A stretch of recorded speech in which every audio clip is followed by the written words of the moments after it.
Игорь стоял в коридоре больницы, смотрел, как его больную, умирающую жену грузят в машину скорой помощи. Он смотрел ей вслед и не хотел верить в то, что такая обуза ляжет ему на плечи. Он все смотрел и смотрел, как голос врача не вырвал его из тяжелых раздумий. Игорь смотрел на пожилого бородатого человека в белом халате и не понимал слов. Врач будто бы беззвучно шевелил губами, а Игорь безуспешно пытался разобрать то, что он говорил. Мужчина сурово посмотрел на мужа пациентки, будто бы понимая, что тот не разбирает сказанных им слов. «Вы меня слышите? Слышите хорошо? Послушайте, мы сделали все, что смогли. Ваша жена умирает. Пусть же последние дни она проведет с человеком, который любит ее. Просто будьте с ней рядом. Больше она и не просит. Да и кто знает, может, Бог смилостивится, не зря ведь ее Анастасией зовут», — сказал врач. Он немного помолчал и продолжил. «Я бы посоветовал вам не нанимать сиделку. Ей осталось пару недель от силы». Врач ушел, и только запах лекарств остался висеть в воздухе, словно бесплотный дух. Игорь снова посмотрел в сторону скорой помощи. Все происходило словно в страшном сне.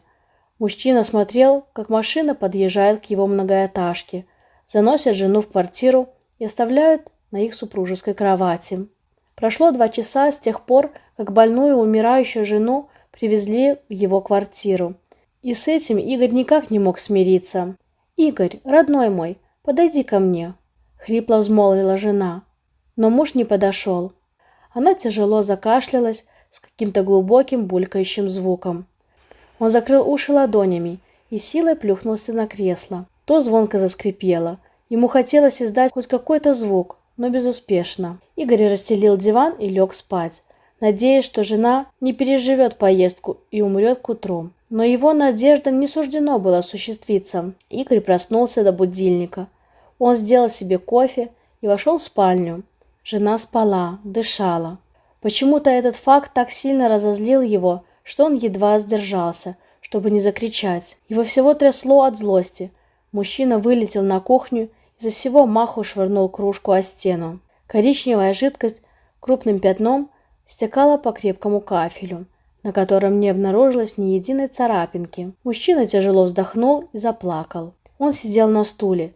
Из глаз его тихо стекали слезы бессилия и безнадежности. Было так хорошо, когда ее наконец-то положили в больницу. Он мог начать новую жизнь. Мужчина так глубоко погрузился в собственные мысли, что затрясся от негодования, бессилия и злобы. Он быстро спохватился, когда раздался звонок в дверь. Он буквально бегом поспешил к двери. «Ты чего так долго?» – возмущалась молоденькая красавица, держа в руках 2 больших стакана с кофе. «Тише ты! Мою назад привезли!» – быстро сказал мужчина шепотом. Он встревоженно оглянулся, хотя понимал, что жена не сможет встать самостоятельно. Он уставился на молодую любовницу, которая пожала плечами и, как ни в чем не бывало, вошла в квартиру. Она прижилась здесь за то время, что супруга Игоря находилась в больнице. Девушка прошла на кухню. Игорь возмутился. «Чего творишь? Ты сам сказал, что она больна сильно, что умирает. Значит, не встанет. Иди сюда, я по тебе соскучилась», — сказала быстро громким шепотом Олеся, прижавшись к мужчине. Она с таким жаром целовала его, что он не мог противостоять. Когда они закончили, ему пришлось идти в спальню к жене, отправив девушку в душ, чтобы потом продолжить там с ней. Муж принес жене стакан воды, дал таблетки и ушел в душ, продолжая развлекаться там. Они придумали план, как можно избавиться от супруги Игоря. Он предвкушал, что скоро 1 на 1 останется с этой красавицей и снова сможет делать все, что хочет. Супруга ведь оставит ему все имущество. Она была далеко не бедной, так как пахала все это время. После ее смерти они с новой избранницей смогут вообще не работать. Девица ушла, оставив Игоря наедине с умирающей женой. Тот стал собирать ее вещи. Игорь собрал полную сумку и стащил ее в машину. Разложив заднее сиденье в машине, он застелил его толстым одеялом, а потом вернулся в квартиру и сразу зашел к жене. Она буквально засветилась от счастья, увидев его. «Родной мой, как я соскучилась! Как хорошо, что ты рядом со мной!» — сказала женщина, едва улыбаясь, так как сил у нее больше ни на что не хватало. «Насть, послушай, у меня есть один знакомый, который тебе поможет. Если у нас нет надежды на медицину, то мы вылечимся самостоятельно. Я тебя сейчас отвезу к целителю. Он тебе поможет», — кратко соврал на ходу Игорь, стараясь не смотреть в потухшие, почти бесцветные глаза. Игорь взял супругу на руки и понес ее к машине. Она почти ничего не весила. Тело ее будто состояло из одних только костей. Игорю стало противно даже держать ее на руках. К горлу подступала тошнота от запаха таблеток, которые насквозь пропитали ее кожу. Он переложил ее на заднее сиденье, накрыл пледом и сел за руль. Мужчина завел авто, и машина тронулась с места. Они проехали более 4 часов, пока не оказались в глухой тайге. Он хотел сначала бросить ее в лесу, но тут на глаза ему попался заброшенный старый дом. Видимо, принадлежал егерю или какому-то местному отшельнику. Игорь взял жену на руки и перенес ее в дом. Он оставил ее на большой кровати, а сам ушел, не сказав ни слова. Настя понимала, что он бросает ее в этом старом доме. Она понимала, что ее муж больше не вернется, а из глаз ее бежали слезы отчаяния и непонимания, что она умрет здесь от голода в полном одиночестве. Она смотрела на него, но Игорь отводил глаза. Он тоже понимал, что ей все стало ясно. Вот мужчина вышел, за окном заработал мотор автомобиля, и тот исчез. Анастасия лежала на огромной кровати и плакала, не в силах ни повернуться, ни приподняться. Во рту у нее скоро пересохло, все тело начало болеть. Нестерпимо хотелось в туалет. Но больше никто ей не может помочь. Настя то проваливалась в забытье, то снова просыпалась, но в какой-то момент она поняла, что в доме не одна. «Вот, выпей, выпей, тебе полегчает», — сказал какой-то мужчина, лицо которого расплывалось перед глазами. Анастасия сделала несколько глотков, но не смогла больше. Тогда мужчина широкой ладонью приподнял ее голову и помог допить снадобье. Она почувствовала, как снова провалилась в сон. Очнулась Настя куда позже. Тогда-то она и разглядела, что за ней ухаживает какой-то мужчина с бородой.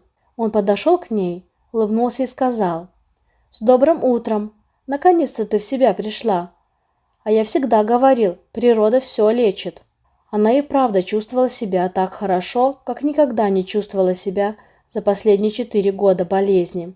Боли не было в глазах, все прояснилось, она даже почувствовала, что может дышать полной грудью. «Меня муж сюда привез, хотел бросить, от меня отказались. Я думала, что умру здесь», — немного сумбурно произнесла Анастасия. «Не умрешь теперь-то, не умрешь, раз снадобья помогают. Я за тобой уже 2 месяца ухаживаю. Все думал, что не выкарабкаешься, а ты за жизнь цеплялась, как могла. Все, теперь уже не впадешь в такое забытье. Вот увидишь, еще пару недель и на ноги встанешь. Только ты не бойся. У меня пес есть. Он с тобой все время спал тут в ногах. Может, ты его и не помнишь, но он добрый, хороший. Дик его зовут. Он с тобой оставался, когда я в тайгу уходил», — с улыбкой сказал мужчина. «Подонок твой муж. Браки на небесах заключаются. Это испытание вам от Бога. Простите, а почему вы здесь живете?» — внезапно спросила Анастасия, которая решила сменить тему разговора. «Я-то? Я нищим остался. Уволили с работы, банк дом забрал, пришлось побираться в городе. Там с Диком познакомился, а потом ушел в тайгу. И на этот дом набрел. Наладил отношения с местными селянами, помогая им по хозяйству за продукты. Так и устроился. 2 года так живу. Я бы и рад вернуться к людям, да нет у меня ни денег, ни возможности», — с грустной улыбкой сказал мужчина. Они беседовали до самого утра. Так шли неделя за неделей, и вместе с благодарностью в душе Анастасии расцвела любовь. Они понимали друг друга с полуслова. Настя никогда не чувствовала себя такой счастливой.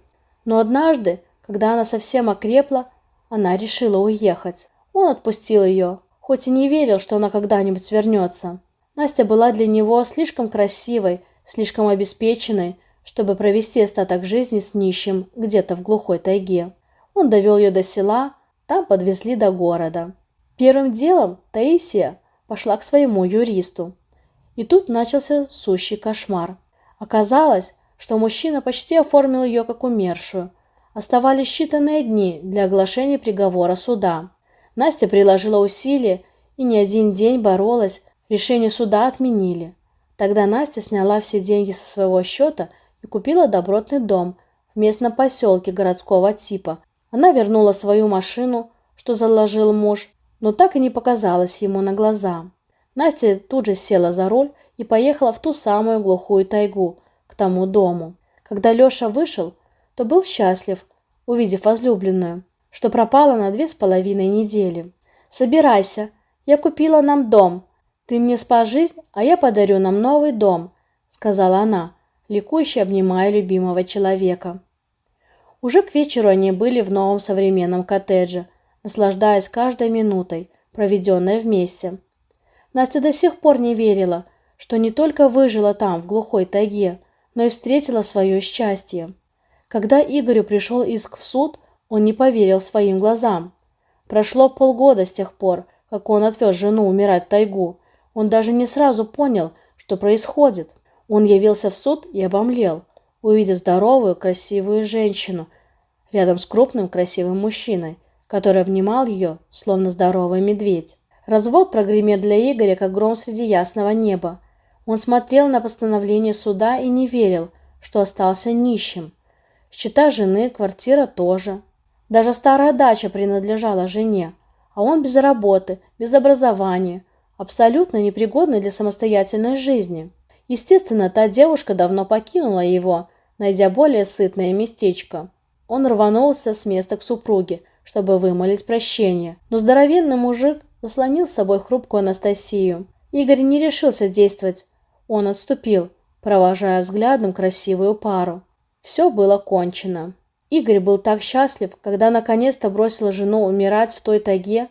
Он был так счастлив, развлекаясь с молодой избранницей. Мужчина каждый день благодарил судьбу за такой чудесный план. А что теперь? Теперь ему придется возвращаться к матери, жить с ней, пока не наладит свою жизнь. Игорь трезво оценивал ситуацию и понимал, что не сможет устроиться и так повиснет на шее у матери. Наступил поздний летний теплый вечер. Анастасия сидела на широкой лавке в саду, положив голову на плечо мужчины. Он обнимал ее, прижимая к себе. А Настя чувствовала, что никогда не была так счастлива. Настя смотрела на своего будущего мужа и благодарила его за спасение жизни. Если бы не он, она бы умерла там, в тайге. Он смотрел на нее и благодарил за любовь, за дом, за новую работу и за счастье. Если бы не она, он бы так и коротал годы в одиночестве, в тайге. Они словно были посланы друг другу судьбой. Влюбленные сидели в саду, вдыхая аромат трав после дождя. Они просто наслаждались друг другом и были счастливы, что могут быть вместе. Дорогие друзья, спасибо за время, проведенное со мной. Ставьте лайк и подписывайтесь на канал. Всегда рада видеть вас в новых видео.